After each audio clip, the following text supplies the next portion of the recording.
Hai, Assalamualaikum. Selamat siang, selamat hari Minggu.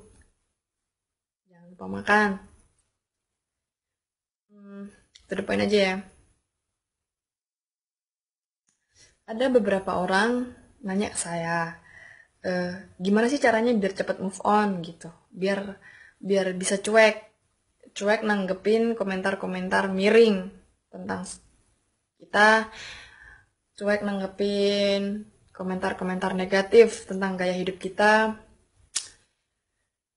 Mungkin sebelumnya mbak-mbaknya ini udah pernah ngeliat video saya sebelumnya, udah pernah ngeliat foto-foto saya sebelumnya, udah pernah ngikutin status-status saya sebelumnya ya. Jadi mbaknya sempet tahu lah ada orang yang berpikir negatif ke saya, ada orang yang berpikir berkomentar miring ke saya gitu. Sebelumnya makasih buat respeknya kalian ke saya. Makasih udah udah apa ya? Udah ada waktu lah buat nongkrong ke Facebook saya, buat nongkrongin Facebook saya. Makasih banget. Yang pertama tentang move on, mbak ya. Move on itu ada dua hal. Move on yang pertama yang biasanya sering sering kejadian sih, yang biasanya sering dialamin sih. Ya, ya termasuk saya. Saya sering ngalamin. Pertama, move onin orang yang pernah nyelingkuhin kita. Terus move onin orang yang tiba-tiba ninggalin kita tanpa alasan. Sering banget, banyak yang ngalamin lah. Gini mbak, move onin orang yang pernah ninggalin kita atau move onin orang yang pernah nyelingkuhin kita. Kita bahas yang pernah nyelingkuhin kita. Jadi kita harus move onin dia itu. Kenapa kita harus move onin dia? Kalau dari diri saya sendiri mbak, kenapa saya bisa cepat move on? Saya punya satu prinsip atau punya satu pemikiran mbak ya. Yang namanya move onin orang yang pernah nyelingkuhin kita. Move onin orang yang pernah nyelingkuhin kita. Itu nyelingkuhin. Itu ibarat kenangan.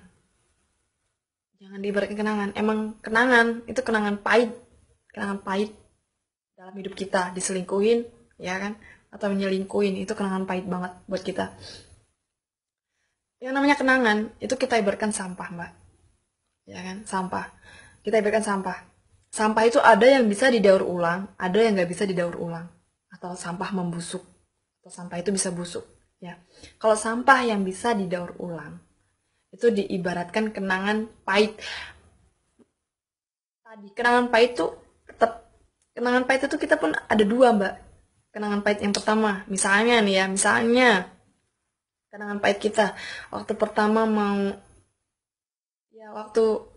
ciuman pertama lah, ciuman pertama ketahuan orang tua dan kita dimarahin abis-abisan, itu adalah kenangan pahit, pahit banget mbak, pahit, tapi kita bisa simpan dia jadi kenangan yang bener-bener ya, kenangan sesuatu kenangan yang sesuatu lah gitu. Nah, terus kenangan yang nggak bisa disimpan, kenangan pahit banget, itu yang diselingkuhin tadi, itu bener-bener pahit. Itu kita ibaratkan ke sampah yang nggak bisa didaur ulang.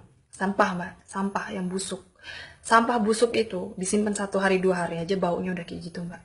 Apalagi kalau disimpan bertahun-tahun, gila mbak, mati anak orang, sumpah bisa mampus tuh anak orang. Nah, sampah, gimana caranya biar kita nggak bau? Gimana caranya kita biar nggak nyium sampah bau itu? Ya kita buang kan, ya sama. Sama kayak kita harus cepat move onin orang yang pernah nyelingkuhin kita. Kita harus buang jauh-jauh kenangan kayak gitu kita sama dia. Jangan pikir kenangan manisnya terus mbak. Kalau dipikir kenangan manisnya terus, kita nggak bakal bisa move onin dia mbak. Lagian mbak ya, saya kasih tahu, cowok udah nyelingkuhin kita karena cowok itu punya prinsip. Kita juga punya prinsip. Cowok itu punya prinsip mbak. Dimanapun, siapapun cowok itu, jelek, ganteng, cakep, unyu, apalah sebagainya, itu cowok itu menang milih. Dan kita menang nolak mbak. Tenang aja, cowok itu menang milih ya. Buat mas-masnya yang kurang cakep, tenang mas, sampai menang milih mas, yakin saya sampai menang milih, tenang aja. Kalau ada cewek jelek, sorry, cewek cantik sombong mas tinggalin, nggak usah dipilih. Kan masih bisa dapet cowok cewek yang cantik. Cowok udah menang milih, mbak. Dia udah pernah milih kita buat jadi pasangan dia, buat jadi cewek dia, tapi dia nyelingkuhin kita, berarti dia udah milih orang lain. Kita sadar diri aja, mbak, kita bukan pilihan dia, ya kan? Kita sadar diri aja, kita bukan pilihan dia lagi gitu. Jadi ya, ya harus ikhlas, kita bukan pilihan dia, ya kita harus, ya udah gitu, mau gimana lagi, ya kan? Kita bukan pilihan dia.